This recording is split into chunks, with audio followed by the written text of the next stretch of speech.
गेल्याच महिन्यात आम्ही एक अभिमानास्पद बातमी दिली होती. बातमी होती जिल्ह्यातील पासपोर्ट धारकांची संख्या वाढल्याची.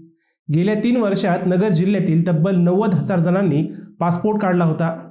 त्यातील विदेशात शिक्षण घेण्यासाठी जाणाऱ्यांची संख्या जास्त होती. शिवाय काही जण सहलीसाठी, काही जण फिरण्यासाठी, तर काही जण व्यापारासाठी परदेशात जाणार होते. परंतु आता आखाती देशात सुरू असलेल्या युद्धजन्य परिस्थितीमुळे सगळ्यांचेच टेन्शन वाढले आहे. मध्य पूर्व व आखाती प्रदेशात नगर जिल्ह्यातील शेकडो विद्यार्थी व नागरिक अडकल्याची भीती व्यक्त केली जात आहे. ही स्थिती ओळखून पालकमंत्री राधाकृष्ण विखे पाटील यांनीही तत्काळ उपाययोजना केल्याचे सोमवारी पत्रकार परिषदेत सांगितले. परदेशात अडकलेल्यांसाठी सरकारने नेमके काय केले, पालकमंत्र्यांनी नेमकी काय माहिती दिली, हाच विषय आज आपण पाहणार आहोत. नमस्कार, मी अजय आणि आपण पाहत आहात अहिल्यानगर लाईव्ह 24, नगरी राजकारणाचं perfect analysis. Israel, Tehran, Iran, Palestine, Qatar, Saudi Arabia, संयुक्त अरब अमिराती, कुवैत, बहरीन, मस्कत, इराक इथे सध्या युद्धजन्य परिस्थिती आहे. अनेक भारतीय येथे व्यापारासाठी, शिक्षणासाठी व नोकरीसाठीही गेलेले आहेत.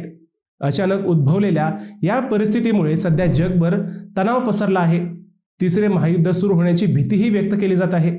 अशा स्थितीत भारतीय नागरिकांना तात्काळ सुरक्षित आपल्या देशात आणण्यासाठी भारतीय परराष्ट्र मंत्रालयाने तातडीने पावले उचलली आहेत. नगर जिल्ह्यातील शेकडो नागरिकही या देशात असल्याच्या बातम्या यापूर्वी आल्या आहेत. याच नागरिकांसाठी पालकमंत्री विखे पाटील यांनी सोमवारी पत्रकार परिषद घेत सरकारच्या उपाययोजनांची माहिती दिली.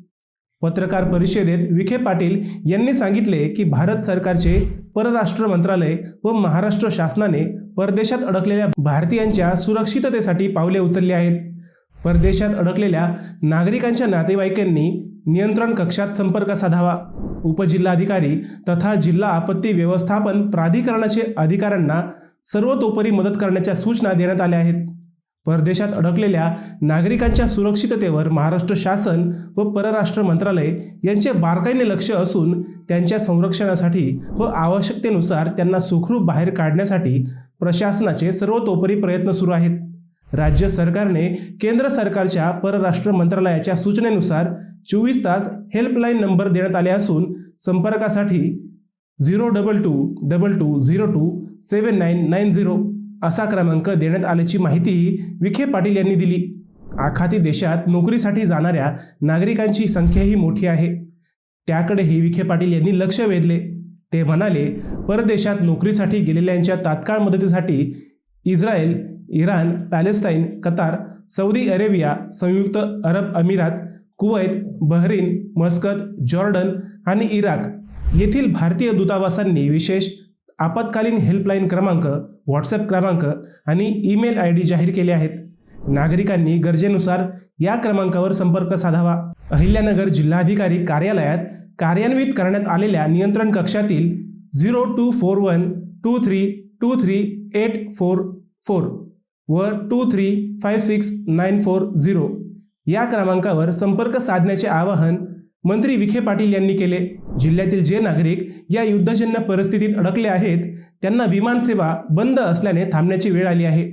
या सर्वांशी जिल्हाधिकारी कार्यालयाने संपर्क केला असून काही नागरिकांशी व्यक्तिगत आपणही संपर्क करून दिलासा दिला असल्याचे त्यांनी सांगितले. माहिती देण्यासाठी व मदतीसाठी जिल्हा नियंत्रण कक्ष, जिल्हाधिकारी कार्यालयात संपर्क साधण्याचे आवाहन त्यांनी केले. मित्रांनो, तुम्हाला हा विषय कसा वाटला हे आम्हाला कमेंट करून नक्की कळवा. शिवाय व्हिडिओ आवडला असेल तर चॅनलला सबस्क्राईब करून व्हिडिओला लाईक करायला विसरू नका. पुन्हा भेटूयात नव्या विषयावर. तोपर्यंत सप्रेम नमस्कार.